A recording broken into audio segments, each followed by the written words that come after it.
When someone mentions the word poverty, poor automatically comes into mind, but it's so much more to just being poor. The opposite of poverty is not wealth. In fact, the definition of poverty is someone is living off of less than $1.90 a day.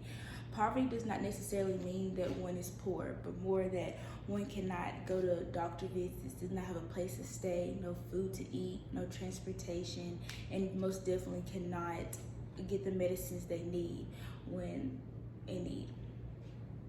What we're going to talk about today in this speech is the causes of poverty, the stats of poverty, personal stories of poverty, how we can lessen the absence of poverty, and most importantly, the money side of poverty. Now, going back to the causes of poverty, there are a lot of things that take place in this topic, but the most important thing to me is mental health issues. Now, we all know that the brain is a very strong muscle for the good and the bad. The saying mind over matter is very true. Now, one thing that causes the poverty is if someone does not have a good mind stable, then they're bound to slip into a place where they just don't care for themselves, just spend money, does not know how to manage money, and they will often get hooked on drugs. Now, drugs will lead to also a place where you do not care about anything, and most jobs today require higher level of education. So if someone is hooked on drugs and they do not have the support system or the motivations to get up and do something for themselves in order to get a job, to get out of poverty. According to O'Brien, New York's poverty rate went from 18% to 23% in less than 24 hours. It's crazy how over 400,000 New Yorkers went into poverty in less than a day. According to Molly, she made a poverty line in 1964 that determines the rate of basic necessity. And in this project, she looked at one home and calculated the amount of money they spent on the cheapest food plan.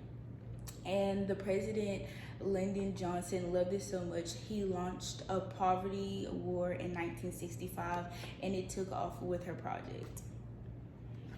Not to go more on the money side, on the sports side of poverty, Patrick Holmes recently just signed a $500 million deal just to play football. It's crazy how only one person can get so much of this money, but yet we drive around every single day seeing homeless people holding up signs, begging for money, for food, for shelter, and just wanting help.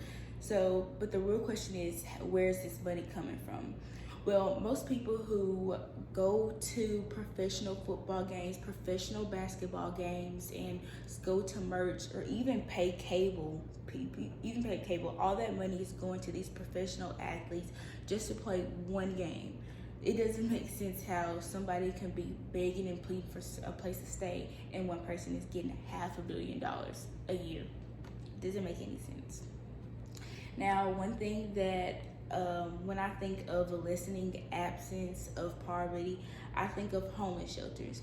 Now, right here in Texarkana, Texas, we have a homeless shelter called Randy Sims, and most of the time, most people can go and register just to stay overnight, but there are some guidelines.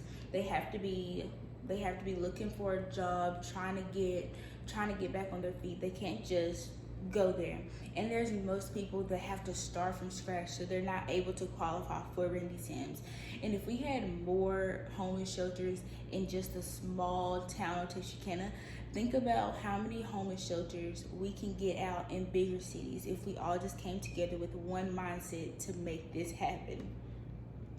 Now, to go more on the money side, but we're looking from a parent side of view, and we have a lot of parents who have kids and their job have kids that get sick and they're not able to take off and still get paid, talking about sick leave. There's parents who have to lose money, and that's a reason for poverty also. It's not fair because we're all human and we're all gonna get sick. So why can't each job have a program where everybody gets paid if they have to take a sick leave?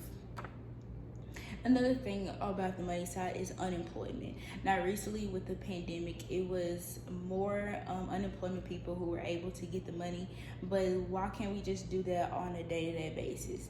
If there's a professional football player that's getting billions and billions and billions of dollars, why can't there be more programs for unemployment? People who need the money, need the food stamps. Food stamps are not easy to apply for. They have to go through credit.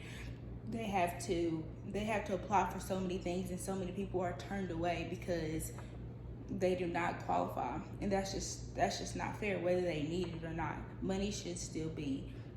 Poverty could be lessened if programs were better.